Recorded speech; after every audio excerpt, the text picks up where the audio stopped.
Sorry, I deleted all the files you told me to delete. I mean, yeah, you were just doing what you were told, right? My job was to design and write software prototypes for individual high-value customers. If they liked it well enough, then a real software engineer team would build the real product. Occasionally, I would run the prototype for a few months while the customer evaluated if they wanted to buy the real project. Now, these prototypes are not a lot of code, but they do run with a lot of data. Even compressed, it can be a terabyte or more. Having done this work for years, I've accumulated a small disk farm of past projects, which can be very useful when a customer asks for something, just like we did last year, but with a small change or two. The company resisted buying hard drives for this, but it saves me so much time. I ended up buying 1 or 2 a year myself until I accumulated about 10 of them. Figure over $1,000 worth of external drives. Then, unexpectedly, management changes. New management thinks they can replace old software guy with a cheaper new software grad, and I am laid off.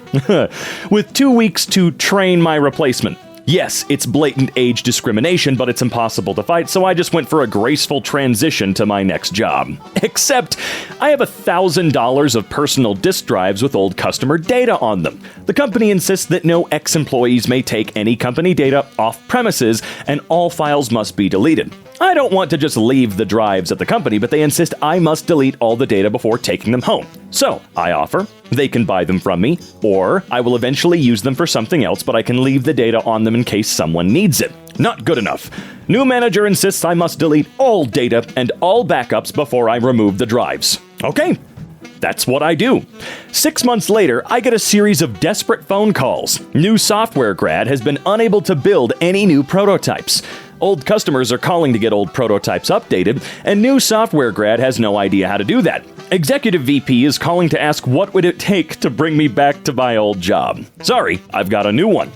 And even if I didn't, I cannot just modify the old prototype because you insisted I delete all old copies of it. If I did want to modify it, I'd first have to recreate it from scratch. The code still exists in their source control, but the data is the heart of the prototypes, and that old series of 6 months apart data, oh, okay, I see, we collected is gone for good no matter what. Sorry you screwed yourselves exactly like I told you it would happen. Hope whatever you saved by hiring a new grad to replace an actual experienced programmer was worth it. I don't like the whole let's replace the old guy with the new guy who doesn't have any experience either. However, it's not the new guy's fault at all, and yeah, it is age discrimination. It's awful, and you only get 2 weeks to train him. Of course the guy's not really going to be able to be up to snuff in 2 weeks. That's not how that should work at all. But graduates deserve to be able to work too. It would be great if you could both do the damn job for years until he's good to go, and then you could move on to something better, right? But hey, you did what they said. There's nothing else you needed to do. Workmate's partner was in this exact scenario. Training inadequate replacement, rude IMO, adding insult to injury. Remember, the guy that the other dude hired, we don't know how he was rude or not, or if he was at all, which he probably wasn't. Deleting all backups over his objections, frantic kiss-up phone call 4 months later. What would it do to get you back? I'd consider it for outrageous eye-watering figure. A few futile negotiation attempts later, they actually agreed to this figure, at which point he said, thanks. As promised, I've now considered it. No. Slightly different, but I did audio work for a woman who had her own radio show, and she left me hanging one day in the middle of a job. I messaged her a few times to no avail until about 6 months later when she sent me a rude and panicky email saying, you had no right to delete all our files from Google Drive, etc., etc. Even though I would never do this on purpose, I panicked and thought maybe I had screwed up. I spent a half hour, really, tracking down the files on an external, I had moved house, only for another message to come through saying, I apologize, it was my new hire. Well, screw you for not even having the decency to tell me you got a new hire and just ghosting, and double screw you for freaking out on me for something I didn't do. Freelancing can be very fun. What would it take to get you back on our team? Well, for one, you can dissolve the worst management team that got you into this mess. Next, you can resign. Only then would I ever even begin to consider working for your cheap company again. Thank you for your time and consideration on this matter. So much pain for the want of $1,000 or so. Manglement at its best. The epitome of congratulations, you played yourself. The sheer stupidity, or level of stupidity, is staggering.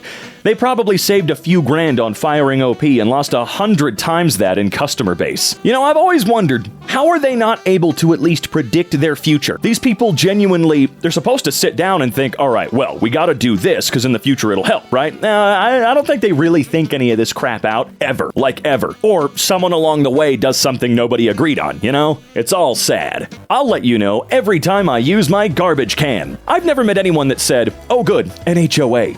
We all have trash cans, but the sight of them offends the delicate eyes of some. So, I complied with the new rule of no seeing bins from the street. I find a notice of my bins being out, which is surprising because I'm the only one who touches the cans and I know I'm 100% compliant. I call in and ask why I got the notice. The full description says, bins in driveway with lids off. I asked if this happened to be a Tuesday, and sure enough it was.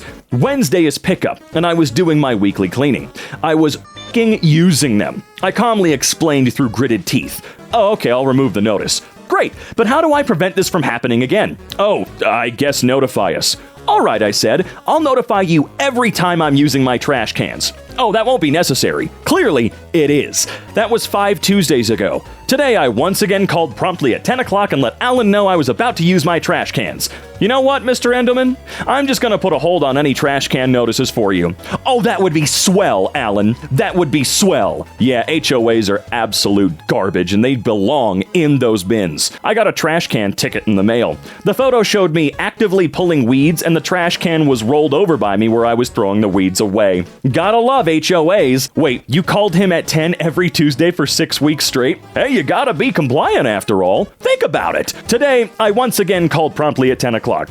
Why call so late? I would have called him on my way to the office at 5:30 a.m. Next Tuesday, you should call him again. Not to inform him that you're once again using your bins, but just to confirm that he did indeed put a hold on the trash can notices, just to be sure. Oh yeah, never trust them on their initial word. He either immediately forgot or was just trying to get you to shut up. I once received a warning letter from my HOA that the blades of grass on my lawn were above the allowable 4-inch maximum length. That was the day I wish I had the superpower of being able to mail an outgoing punch to someone's face. My lawn was green and weed-free, but the line was drawn at the height of grass blades. Sometimes I want to skip a week of mowing.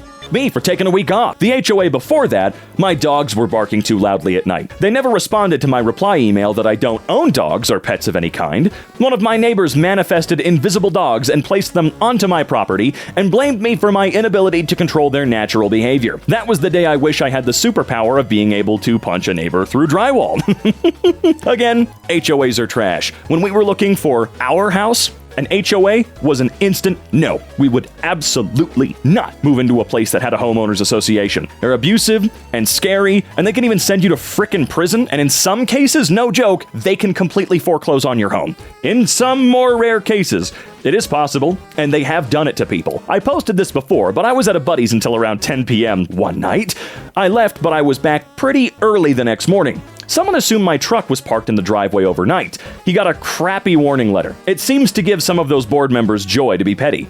You can't have a friend or an overnight visitor? No cars overnight in the driveway. Wow. Imagine purchasing a piece of property in which you're purchasing the land that property sits on, and a bunch of 80-year-olds get pissy at you because it doesn't look like they want it to look. It's not your house. Go fuck yourself. Not even to mention that HOAs can cost hundreds to even thousands of dollars extra per month to be a part of, depending on how shitty they are. HOAs are run by people who couldn't qualify running for local government. Exactly. Or they're just stupid and really need to abuse and control people. I moved out and took everything. It became apparent to me last week that my roommates were trying to drive me out of the house to get one of their boyfriends in on my lease. When I told them I wanted to stay, they started staging incidents and messes around the house so they could yell at me for them, and it all came to a head when they called a meeting with me 2 days ago. One of them had to hold the other back as she screamed at me that she hated me and I was not welcome in the building. They proceeded to tell me that I contributed nothing to the house and wasted their space, and that they had gotten in with the landlady and convinced her not to renew my lease in June. I told them I'd talked to the landlady, and when they said they were the heads of the house, I laughed and went on with my day. I spoke to the landlady, and she acknowledged that they were out of hand, and while she had given them the power to not renew my lease, she also said I could move out whenever and not pay for a single day I wasn't there. So, when my roommates both left to visit family, their sisters, I immediately called everyone I knew and vacated the house of everything I owned. I took the curtains, the rugs, all the cat toys, even the cat tower that I had made with my mom. I took all of their things off of my shelves and other furniture and stacked them in the middle of the now nearly empty living room. I snapped pictures of everything, handed the keys to the landlady, and immediately screwed off. They won't be back in the house until tomorrow. I blocked them on everything so I won't get any angry messages, but I'm sure their faces will be priceless when they come home to a half-empty house with hundreds of dollars in storage and furniture gone. So much for the not contributing anything to the house bit. Now I actually don't. They also have to find someone else to take up the lease till boyfriend can move in and June comes around, or when June comes around, or they have to pick up my rent.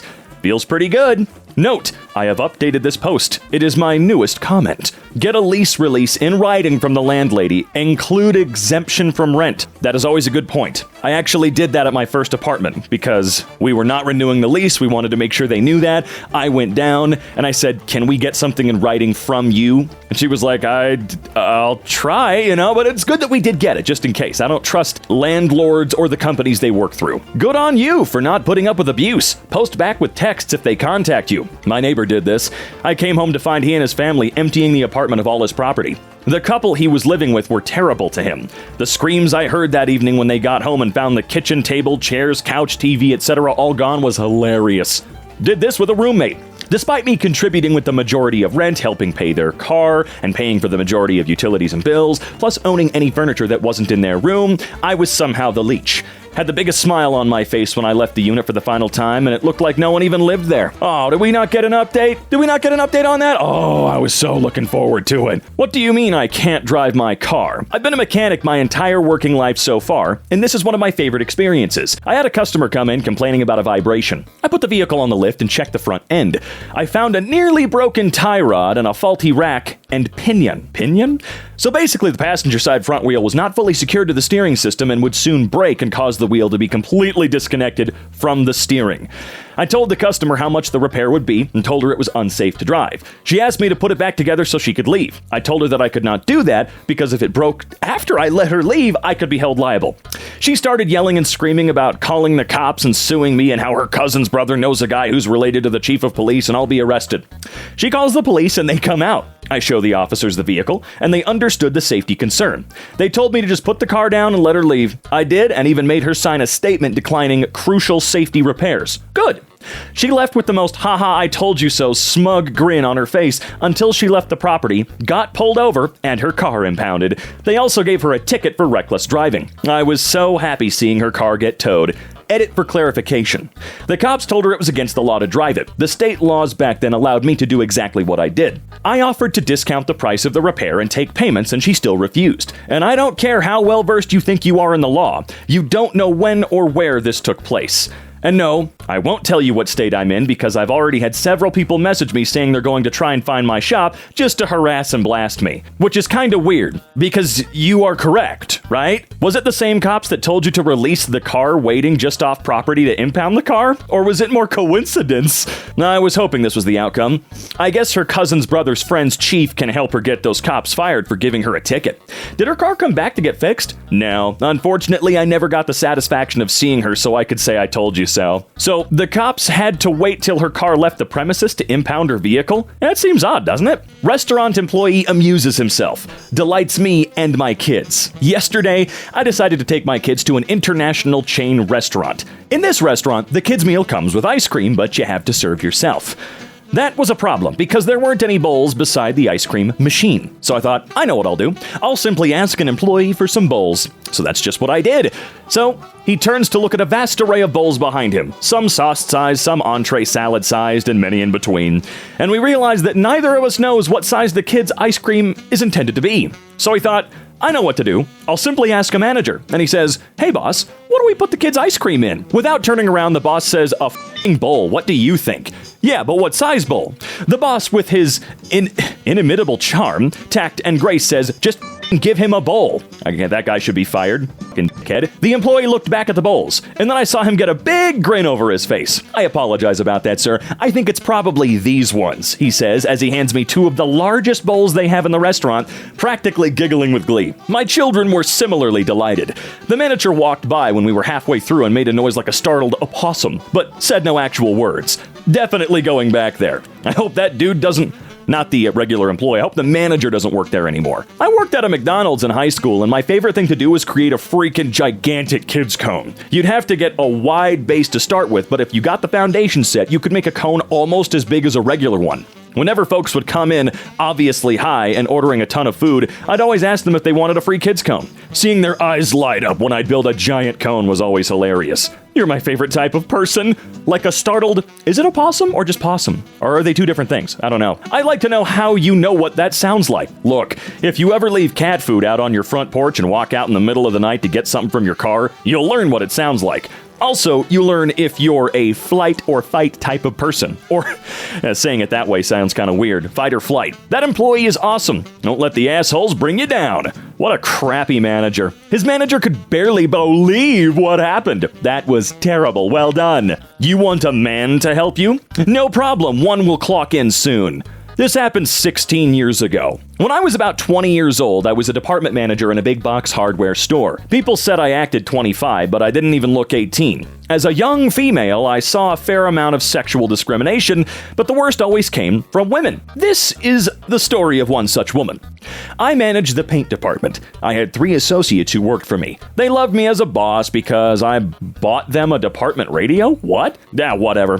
Took the shifts they didn't want, etc. Worked Friday, close, and Saturday midday, so my 2 younger guys could have time off or have fun on Friday nights, and the older gentlemen took early Saturday morning so they could sleep off their fun. In trade, I gave the older gentleman his ideal schedule. My team was awesome. One day I was in the department alone, and a lady came up and asked me where she could find the 5-gallon oil-based primer. I let her know that my location didn't carry the 5-gallon size of the primer. She told me that we did and said it was shelved right there while suggesting I was too stupid to remember. Her husband gave me an apologetic look. I let her know that another location had what she was looking for and that it was in fact in that exact location in that store. She let me know how stupid she thought I was for thinking she could mix up stores. Then she began yelling and loudly insisting that I get a man out there to help her because she wanted someone competent and not a stupid little girl. Her husband actually tried to step in at that point, but I just smiled and let her know that a male paint associate would be clocking in any minute and that I would be happy to direct him to her as soon as he's on the clock. I smiled and waited for Joe to clock in. Joe was great, and I knew he could handle this or I wouldn't have put him in this situation. But Joe was also new. He was learning things very quickly, but still relied on the rest of us for help. When I saw Joe walking up, I quickly said that there was a customer who needed help. I let him know that she was upset and asked him to do his best to answer her questions. Joe walked up to the lady. She said, "Finally, a man." She asked her question, explained where the product should be, and waited. Joe calmly let her know that he had never seen us carry a 5-gallon size of oil-based primer, but said that he could check with the paint department manager. She was happy and loudly said she was finally happy to get some real help. Joe walked up to me and started to ask me about 5-gallon oil-based primers. The lady quickly walked up and asked him what he was doing. He turned and said, "This is my manager. She runs this department." The husband laughed out loud and the woman stormed off. And I bought Joe lunch. Man, they seem like they're in a great relationship, right? That husband, they shouldn't be together. I don't care how old they are. This is, God, what a miserable person. I loved it when I was working and people refused my help because I'm a woman. I worked at GameStop. Anytime they'd demand my store manager, I would go get her with glee. She was a 50-plus-year-old woman who didn't even really play games, which meant that not only did they have to deal with a different woman, they were losing 20-plus years gaming experience. That's a cool way to put it, actually. I managed a menswear store. Didn't matter how old the man I was working with was. Could be a part-time high school kid. People always went up to him first. Or straight up refused my help, stating they'd prefer a man.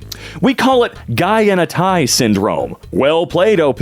Any bets on how long the husband was sleeping on the couch after that?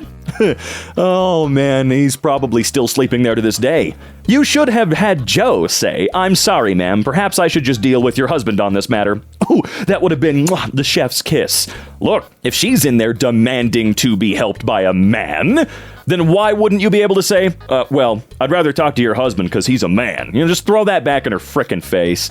She painted herself into a corner by demanding a man and assuming you weren't knowledgeable. Yup, automated my useless boss out of their job. This happened a few years ago. I was a data and reporting analyst and did all the ad hoc reports for the company. My boss, we'll call her Carrie, was useless. She was one of those people that was always late, left early, took days off at short notice. The only thing of value she did was all the regular reports, sales, revenue, etc. We suspected she got away with it because she was having an affair with her boss. We'll call him Stuart. Our CEO was a fairly decent bloke. He'd look out for ways to cut costs and would pay regular bonuses for the best cost-saving initiatives. Carrie was very keen to submit ideas and encouraged us all to automate our tasks so that she could try and take the credit for the savings. One of her skive days, which coincidentally Stuart was sick as well, the CEO was desperate for the sales report. My boss does. Wow, this reads kind of weird. I'm sorry. I'm an idiot. Don't worry. I said I'd give it a look and see if I could get it done. Normally, she'd spend 2 to 3 days doing it each week, but the CEO wanted it that afternoon. A quick inspection of the data showed it would be quite easily automated, so I knocked up the necessary script and got it over to the CEO, who was super impressed that not only had I gotten it done in a couple of hours, but also that it could be updated whenever he needed it. He asked if I could also look at the revenue, churn, and a couple of other reports. Over that afternoon, I automated everything my boss did. Both Carrie and Stuart were back in the next day, but were immediately summoned to the CEO's office before being suspended and sent home. Turns out the CEO knew they were having an affair, and all the times they were sick or late, or had to leave early, was so they could sneak off and do it. He'd not done anything about it because of how important these reports were. Now that they were automated, he was able to get them suspended and later fired for gross misconduct for all the time they'd taken off. I also got a nice bonus out of it. TLDR, my useless boss encouraged us to automate our work, so I automated all her tasks and the CEO fired her for it. Go away or I will replace you with a very small shell script. I've got good news and bad news, CEO. The good news is I've automated the sales report and revenue report using bots. The bad news is the sales report bot is now having an affair with the revenue report bot. Oh, best part was the CEO recognized your work and gave you a bonus. Saved him a buttload of money for 2 employees. Look, I hope that bonus is actually good, because if they save $1 trillion but they give you $20, I hope it was decent. We had a secretary at work. The nurses would nicely ask her to do things like make copies or send faxes while she was busy shopping online and gossiping with the housekeepers. She would snap that it wasn't her job. I asked her what was her job and advised that she should be a bit more careful on how often she said that. I think she got the drift. Things mildly improved for a bit. Yeah, I guess I don't know what secretaries frickin' do, honestly. I would love to see tutorials on this sort of thing. YouTube, a potential spicy section of Skillshare or whatever. I think people would pay for potential constructive revenge skills videos. A bar near me found a hilarious loophole to get around noise complaints and keep hosting live music. Oh boy. A bar in my town used to host live bands all the time, until one of the neighbors complained about the noise. Turns out the zoning rules didn't allow them to have live music and they almost got shut down. The bar owner read over said zoning rules and noticed that the wording forbade them to have live music indoors, but they could have it outdoors. So they moved the stage to the patio section where it would be even louder for the neighbors and still be legal. They still have live music sometimes, but not nearly as often as they used to. Don't want to push their luck, I guess.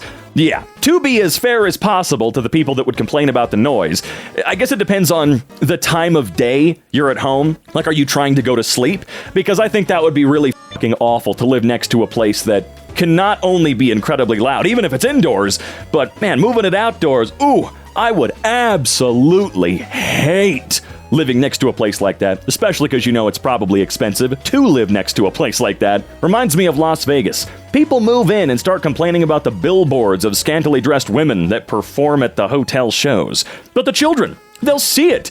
Welcome to Sin City. What happens in Vegas stays in Vegas. They changed the slogan, what happens here only happens here. Really? People make the same complaints when they move to the country. Oh, you bought a parcel from the family dairy farm that's been there for 100 years and you don't like the smell of cow shit and dirt from the roads or the tractors? Guess it's time to sue the farmer into oblivion. Luckily, a lot of places have the right to farm law, but it still doesn't stop Karen and Dave from complaining at every town board meeting. Funnily enough, the opposite thing happened to my parents at their restaurant. They weren't allowed to have music inside for a bat mitzvah. Is it bat mitzvah? I think so. Anyway, so they had speakers at the window aiming inside. I don't know the reasoning for the rule, but they still had to watch the decibels the whole time. Sounds like a real asshole. They'll change the rules and shut him down anyway. Oh, I'm sure someone would bitch enough about it, as is tradition. Look, just because I would be super annoyed by noise, it seems like they actually weren't trying to disturb people and be assholes, but it's kind of like the Streisand effect, you know? Maybe if you just don't frickin' mention it, people won't come after you more about it. It's very strange. Anyway, let's move on. I work at a university, and all of the faculty complain that their students don't turn on their cameras.